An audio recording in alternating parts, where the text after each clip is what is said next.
Lucille, what have you learned in your literacy course, and what will you be doing differently in your teaching of reading and writing in the future? We discussed numerous things this semester, but the things that stood out in my mind were the factors that affect literacy development, the four strands of spelling instruction, characteristics of a successful reader and extensive reader, the stairway to proficiency on the modified cognitive model, how is a good piece of writing defined, the transitions that take place during the reading and writing continuum, and why reading should be assessed. Can you define some of the specifics of literacy development and instruction? Literacy is the ability to read for knowledge and write intelligibly and think critically about the written word. Reading and writing does not develop naturally. Each takes careful planning and instruction. Nation states that contextual and personal factors affect literacy development. I think that it is not enough to develop good literacy practices. When students function in more than one language, everyone must work effectively with bilingual students to learn about influences that might hinder them during language development. Such influences are personal, home, and situational factors. There should be functional uses of languages in the classroom for literacy instruction. I agree, but instruction must also reflect language, literacy, and content knowledge in a student's second language. Both the teacher and the student must be aware that the language that the student brings to the table is shaped by their culture. Yet they are still expected to achieve high expectations in education and language development. How can we be more effective and achieve high expectations? In order for teachers to work effectively with bilingual students, they need to support literacy development by building literacy, language, culture knowledge, and maintain a positive attitude toward their bilingualism. English language learners need additional support because becoming biliterate is difficult to achieve. You are right. That is why students progress through certain stages of spelling development and treat spelling as a subject separate from the other language arts. Lucille, you stated earlier that you learn the stages of writing development. What are some of their characteristics? There are 5 stages of writing development. The first stage is pre-communicative stage. It's where the speller uses symbols from the alphabet but shows no knowledge of letter-sound correspondence or knows the difference between upper and lowercase letters. The second stage is the semi-finite stage. It's where the speller begins to understand letter-sound correspondence by using single letters. The third stage of writing development is the phonetic stage. Here the speller uses letters to represent every speech sound they hear in a word. The fourth stage is transitional stage, and the speller uses conventional spelling and relies on visual representation to understand the structure of words. And the last stage is correct stage, and here the speller begins to use prefixes and suffixes and silent consonants. Prerequisite. Literacy skills are not limited to spelling development. Nation states that before reading instruction can begin, learners need to know some of the letter shapes. They also need to be able to understand that words are made up of separate sounds, because we read from left to right, beginning at the top and moving down the page. Beginning readers must understand the spoken forms of most of the words that will meet in initial stages of reading. Spelling must be dealt with across 4 strands because it is so difficult to learn. The first of those strands are meaning-focused input, where 98% of the vocabulary items should be known.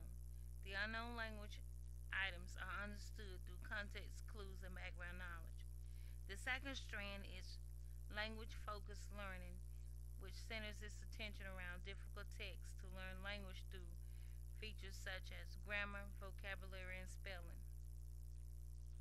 I know that the meaning-focused output tries to get its message across to someone else with language knowledge that is largely familiar to you. The fourth strand is fluency development, where the student works with easy material to increase processing of existing skills. Students improve fluency in their target language in all 4 skills: listening, writing, reading, and speaking.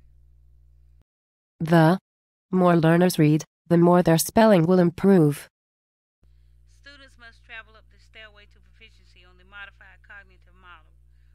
where they move from phonic awareness to decoding and sight word knowledge to fluency in context to automatic word recognition into reading.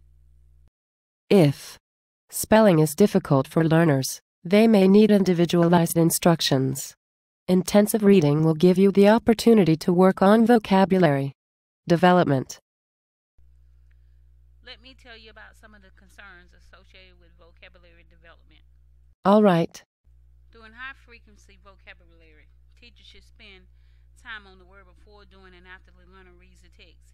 They should teach vocabulary in small increments, devoting a reasonable amount of time for each word. They should also focus on pronunciation, word parts, meaning, and grammar. The importance of vocabulary in writing effectively communicates our ideas, thoughts, and emotions. A good piece of writing is defined by ideas that are interesting and important, the details carefully selected, organization that encourages reading. The order and the structure of your ideas and the way you move from one idea to the next is equally important. Voice must be appropriate for the topic. It must be expressive and shows that the author has a commitment to the topic. Voice should display expressive writing. Good writing is also defined by word choice, sentence structure, and conventions. You are correct. Word choice in writing must contain more than ordinary language. For example, strong verbs, adjectives, and adverbs.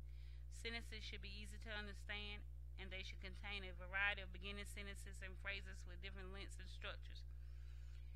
We know conventions as punctuation, spelling, and grammar. The correct usage of convention must contain a limited amount of errors that distract reading portions of the text. Lucille, one of the brochures that you posted on the bulletin board highlighted the reading and writing continuum transitioning from the pre-conventional stage into independence. Did you read the article where most teachers use the gradual release of responsibility model to shift from assuming all the responsibility for performing a task to a situation in which the students assume all the responsibility? Yes, optimal learning can be achieved when students are actively engaged in the learning process. Effective literacy instruction requires a balanced approach. Students should be moved from easy to hard before they can take critical steps to become proficient readers.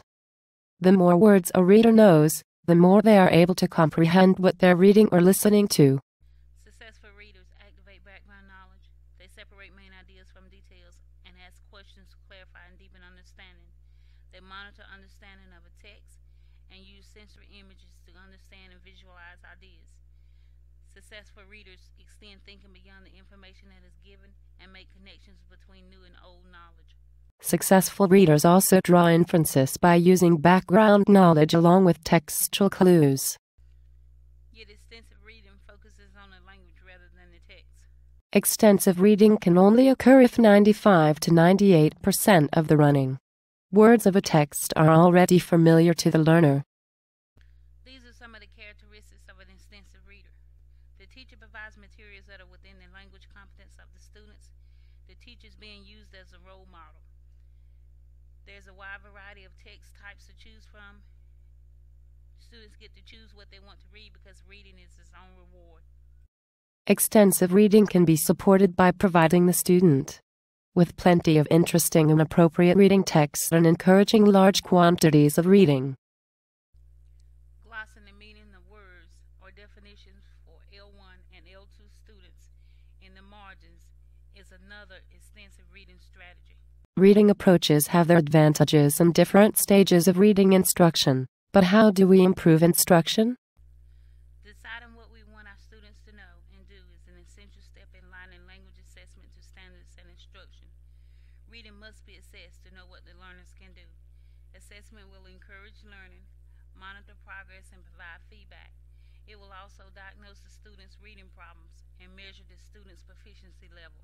Assessments should never be designed to give a grade, but it should always be intended to check the student's understanding. Lucille, in the staff meeting you stated that you wanted to scaffold instruction by teaching lessons in smaller increments and teaching comprehension first. You also stated that you will provide strategies to reinforce before, during, and after reading, and you will assess by focusing on specific skills and information. Lucille, I think that you are off to a great start teaching future readers and writers.